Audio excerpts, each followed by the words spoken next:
stop by Reimer. Holy mackerel, what a save by James Reimer.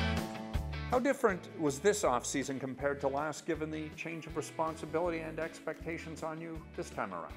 I mean, obviously the expectations have changed a little bit, or a lot, you could say, I guess. But I mean, for myself, I mean, I tried to work out and be as focused as I have in the last couple of summers. I mean, I like to, you know, pride myself in working hard and being honest, and you know, I tried to continue that through this year, no matter what the expectations were. Could you look back at a few defining moments that have enabled you to get yourself to the top of the Leaf depth chart at your position?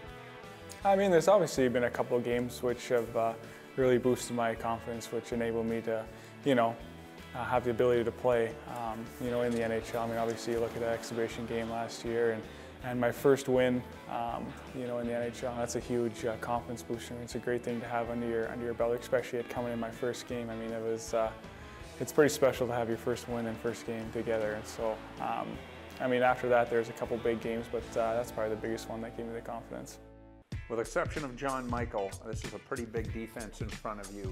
It's going to be difficult to see around some of those Giants in terms of seeing the puck, because that is a very big blue line. Yeah, no, totally. They're big guys. They're big, strong guys. But so I mean, it might be tough to see around them a couple times. But they have a heart and they have a desire to win. And I know if they're in front of me, they're probably going to be blocking the shots. And obviously have good relationships with all of them. As far as on the ice, we'll be talking and stuff. And so they're big guys, so they should be able to push everyone else out of the way, so they'll give me a good chance to see the puck.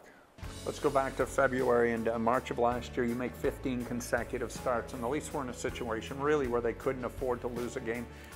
What was that like for you, and really having a lot of the pressure on your shoulders to get Toronto through that spell?